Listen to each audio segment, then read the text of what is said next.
തീർച്ചയായും ആ നിലയ്ക്കാണ് ഇപ്പോൾ കൂടുതൽ മുതിർന്ന നേതാക്കൾ മേയറെ സമ്മാനിച്ച് തിരുവനന്തപുരത്തേക്കാണ് അല്ലേ?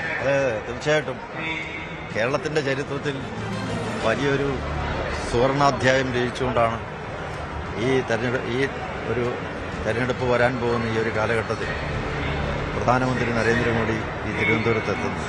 തീർച്ചയായിട്ടും ഒരു വികസിത കേരളം എന്നത് ജനങ്ങളുടെ സ്വപ്നമാണ്. അതിൻ്റെ സാക്ഷാത്കാരം ഉണ്ടാകണമെന്ന് ആഗ്രഹിക്കുന്നവർ ആണ് കേരളീയർ. അനാവശ്യമായ വിവാദങ്ങളും അഴിമതിയും ക്രമക്കേടും അക്രമവും ഒന്നും ജനങ്ങൾ ആഗ്രഹിക്കുന്നില്ല. ജനങ്ങൾക്ക് വേണ്ടത് അവരുടെ അടിസ്ഥാന സൗകര്യങ്ങളുടെ വികസനമാണ്. അവർക്ക് കുടിക്കാൻ വെള്ളം വേണം, കഴിക്കാൻ ആഹാരം വേണം, കയറിക്കിടക്കാൻ ഇടം വേണം, ചെയ്യാനൊരു തൊഴിൽ വേണം.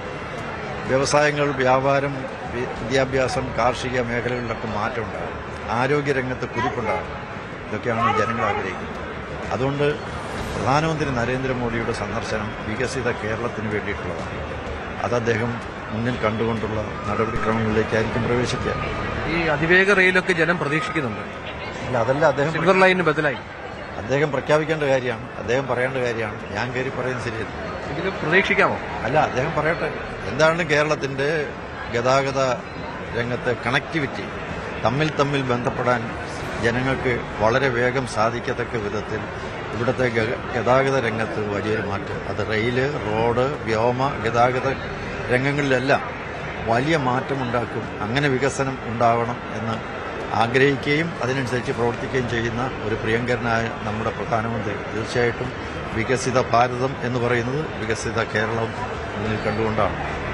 ശരി, ഏതായാലും അത്തരത്തിൽ പ്രധാനപ്പെട്ട നേതാക്കളൊക്കെ ഇങ്ങോട്ടേക്ക് വന്നുകൊണ്ടിരിക്കുന്നു. നമ്മൾ എല്ലാവരും പ്രതീക്ഷിക്കുന്നത് ഒരു അതിവേഗ റെയിൽ അല്ലെങ്കിൽ സ്പീഡ് റെയിലുമായി ബന്ധപ്പെട്ട പ്രഖ്യാപനം പ്രധാനമന്ത്രിയുടെ ഭാഗത്തു നിന്നുണ്ടാകുമോ എന്നതാണ്. ഒരുപക്ഷെ കേരളമടക്കം കാത്തിരിക്കുന്ന ഒന്നാകാം. നേരത്തെ സിൽവർ ലൈനുമായി ബന്ധപ്പെട്ട് ഇവിടെ ഉണ്ടായ വലിയ എതിർപ്പുകൾ അറിയാം. ആ എതിർപ്പുകൾ മറികടക്കുന്ന വിധത്തിലുള്ള ഒരു ഗതാഗത സംവിധാനം, അതിനുള്ള സാധ്യതകൾ പ്രധാനമന്ത്രി പ്രഖ്യാപിക്കുമോ എന്നുള്ളതാണ് കാത്തിരുന്ന് കാണേണ്ടത്. നമുക്ക് വളരെ പെട്ടെന്ന് മറ്റ് പ്രതിനിധികളിലേക്ക് പോകണം. മോദിയുടെ സന്ദർശനവുമായി ബന്ധപ്പെട്ട വിശദാംശങ്ങളിലേക്ക് പോകണം ഒരു ഇടവേളയ്ക്ക് ശേഷം. കൂടുതൽ വാർത്തകൾക്ക് news 18 Keralam YouTube channel subscribe ചെയ്യുക.